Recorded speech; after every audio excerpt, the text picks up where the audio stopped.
All right, welcome back to the channel, guys. As you can see on my screen right now, this is Oblique Seville. I want to make this video for so long, but I say let me wait a little bit until things cool down a little bit, But I think now is the time for it. After this video, a lot of you guys gonna have things to say, but think before you say whatever you're gonna say. All right, because there's a lot of details I'm gonna show you guys in this video. The first thing I'm gonna say is that Oblique Seville is doing great. He's the best hope, one of the best hope we have right now, and that's why we're so excited for him and everything he do. But he have a lot of bad habits. He have a lot of stuff that he's doing that he need to fix. A lot of stuff that need to fix, because I'm gonna show you what's going on. Number one, running and looking side by side, that need to go. Athlete not supposed to be doing that stuff. That's the first thing you need to fix. All right, I know you guys are gonna tell me that he's been with one of the best coach and all that great stuff, and I don't care. At this point here, the coach, him and his coach, need to fix that issue. No running and looking around, looking back for nobody. You don't care. Run through the line. The second thing I'm gonna touch on is you not supposed to be specializing in 100 meter. No sprinter should be specialized in one event. I'm gonna give you a breakdown. You that listening to me right now, that ready to comment, I want you to tell me, name 5 sprinter that win the Olympic that specialize in 100 meter only, and they don't run the 200 meter. Name 5 of them in the history of track and field. Tell me 5 people that win the Olympic that specialize in only the 100 meter. All right? They don't run the 200. They never run the 200 at the Olympic or the World Championship. You tell me 5 of them, and then I will take back all of what I'm going to say. This guy, he need to double. He's young. You need to double.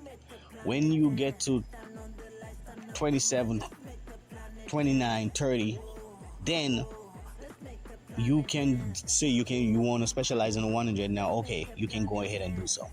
I'm gonna show you some stats in a minute. I'm gonna show you some great numbers. All right, I'm gonna show you some numbers from this guy. All right, so you have to be doubling, and I'm not talking about in training. Don't tell me that he run over distance in practice, 200 and 300 and all that stuff. I don't want to hear about what he run in practice. The guy who owns the world record name is Usain Bolt.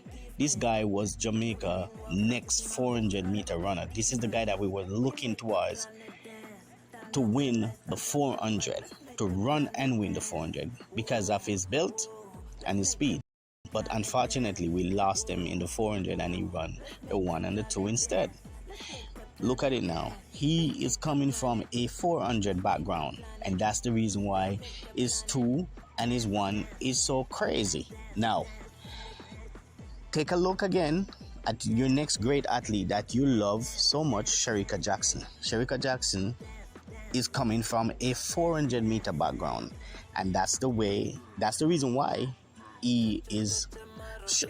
that's the reason why she is so dominant in her 100 and her 200 meter. You see where I'm coming from? No, we're gonna go back. I'm gonna give you some more stats. Take a look at Fred Curley. Fred Curley is coming from a 400 background, and that's the reason why his 100 and 200 is so strong. Noah Lyles is the same thing. He's coming from a 200 background, so you're going to always have the top end speed over you and a 100 meter. So whosoever your coach is, and whatever the situation is, your coach should make you double, especially if you're so young, because it's only going to help you. It's not going to hurt you. It's going to help you.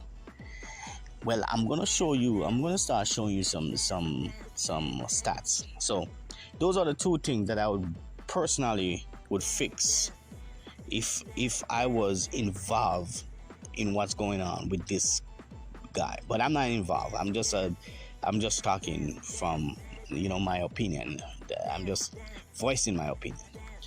All right, now I'm gonna show you something. I'm gonna show you if this guy continued to specialize in a 100 meter and doing what he's doing, he gonna end up like my friend, this guy, Asafa Powell.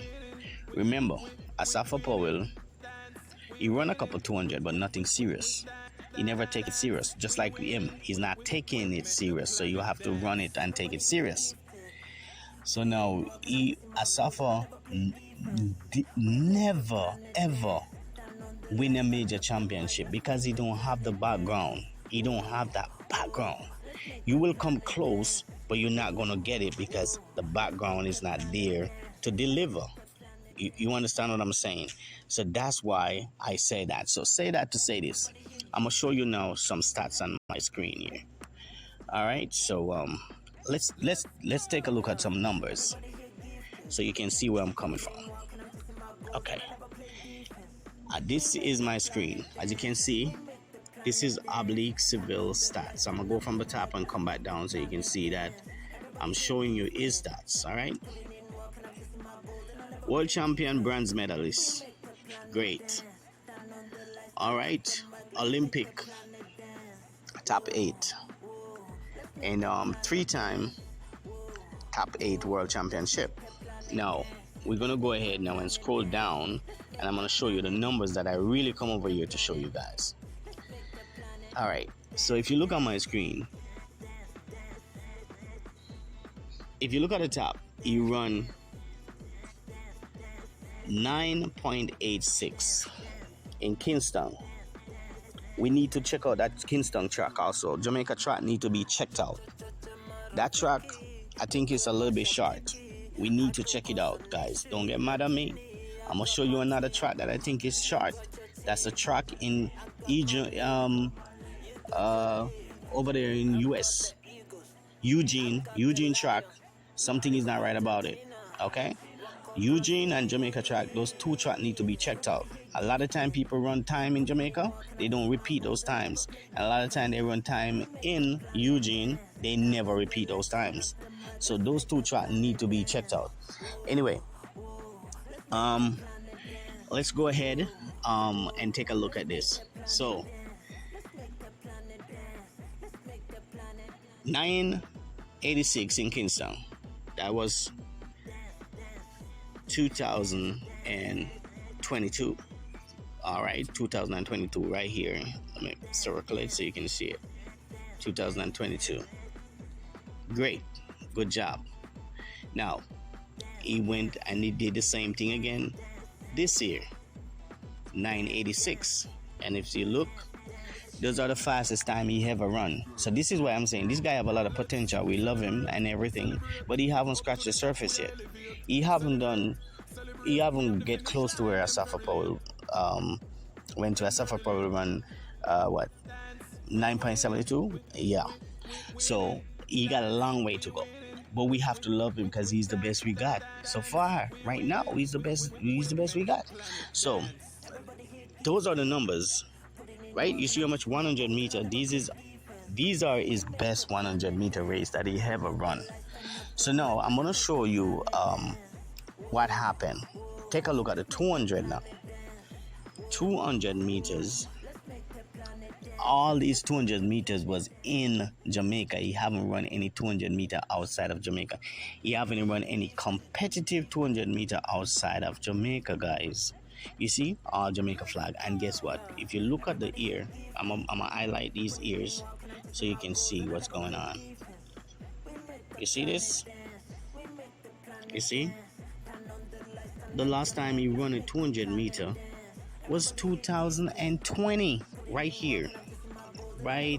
2020 is the last time he run a 200 meter. That's where the top end speed is locking. He lacking 200 meter tap in.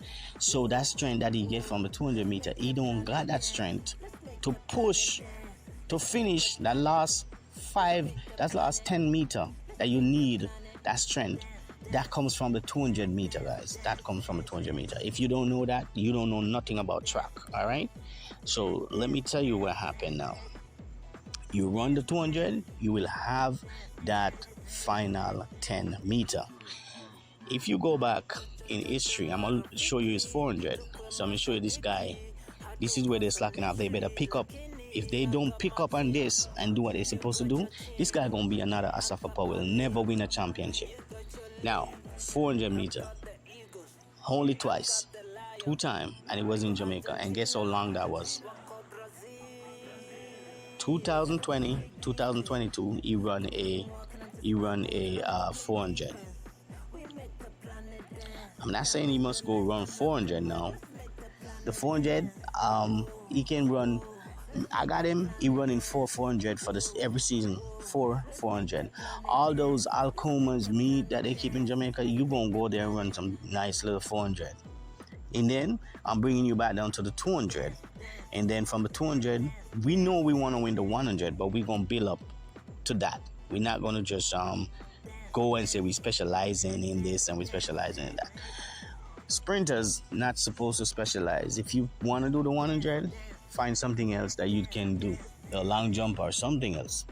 You get me? Don't specialize in one event. This is why. You go to an event and you false start. You're done. That's it. You out. You remember what happened to Omar McLeod? He traveled from wherever he lived to participate in the trial, and you missed that hurdle thing, and he out for the hold. You totally out. So that's why I don't condone that. That's one thing that I don't tell my athlete to specialize. We don't specialize. When I'm coaching athlete, we don't specialize in anything. We do multiple events. That means whatever, we gonna go for at least the minimum 2 events. One of them we want to win really bad, and the next one is backup. All right, backup. That's why I like Sherika Jackson, Helene, and Shelly and Fraser, all of them, they figure it out. We don't specialize. Because when you specialize, you won't specialize in one event and you fast start and you hover. Ewan Blake, he did a great job in his time. He ran the double. Usain Bolt run the double. All of them. So, bottom line, guys, tell me what you think about this. If you think he should double, or if you think he should continue to specialize in his one event. If you listen all the way to the end and you're hearing what I'm saying right now, you're a real track fan. Go ahead and subscribe, because I'm gonna bring you some more details. My next video is gonna be about Sherika Jackson. I think she will run faster than she did in Budapest, and I'm gonna tell you why. All right.